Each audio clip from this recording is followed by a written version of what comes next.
Hello and welcome to Steps to Maths. In this short video we're going to be looking at integers. We're going to be looking at properties of multiplication and the idea of distribution. So we're going to be thinking about multiplying by negative numbers. So when multiplying integers, let's have a look at first of all at the idea of subtraction. Okay, so when I'm subtracting a positive integer,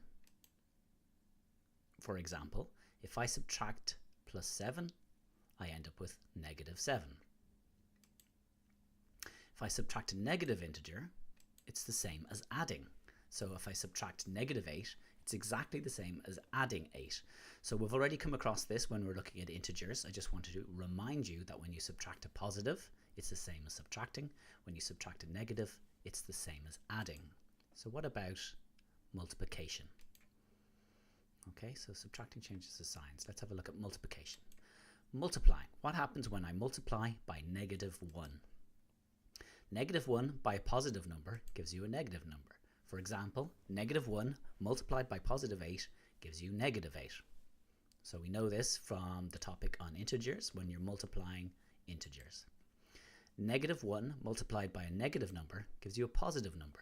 If I multiply negative 1 by negative 7, I get positive 7.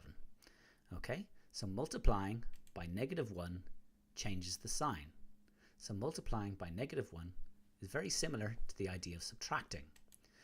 They are different things, but as an idea, it's useful when we're subtracting a group of things. Let's have a look at subtracting a group of things. For example, if I started at positive 7 and I subtracted the group of things, 3, 9, 7 and negative 2, what do I get? Well, I'm subtracting the 3, I'm also subtracting a 9, I'm subtracting a 7, and I'm subtracting a negative 2. The result of that is I'm subtracting a 3, subtracting a 9, subtracting a 7, and subtracting negative 2 is exactly the same as adding 2. So we know that. That's our result. Compare this to distribution. Multiplication by negative 1 of that entire group. If I multiplied the 3 by negative 1, I'd have the minus 3 or negative 3. So we can see that multiplication by negative 1 would have given us something similar. Let's have a look more at that idea. Okay, so we're going to look at a different subtraction of groups. We're going to look at the number plus 7 and we're going to subtract two groups of things. So we're subtracting two groups of 3, we're subtracting two groups of 9, we're subtracting two groups of 7, and we're subtracting two groups of negative 2.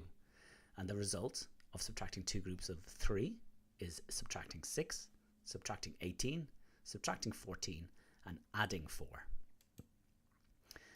Okay, so I've minimized the 7 here not to confuse things. So I just want to look at the idea of distribution. If I, instead of saying subtracting two groups of things, I thought of the idea of having minus 2 multiplied by that group of things. Okay, now if you look in that group, you'll see I've now written plus 3, plus 9, plus 7 and negative 2.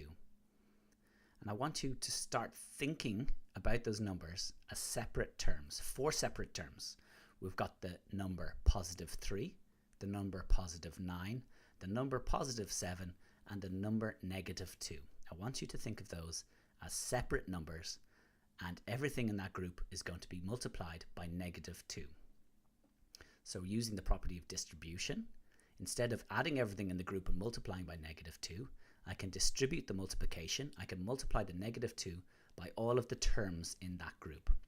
So the reason I'm asking you to think about these in terms is because it becomes very useful in algebra later on. So the negative 2 multiplied by positive 3 gives me negative 6. The negative 2 by positive 9 gives me negative 18. A negative 2 by a positive 7 gives me a negative 14. And a negative 2 by a negative 4 gives me positive 4. So instead of thinking of adding and subtracting, I'm really very much thinking about, I've got all these different terms and I'm thinking about them as integers on their own. I'm thinking about them as separate integers.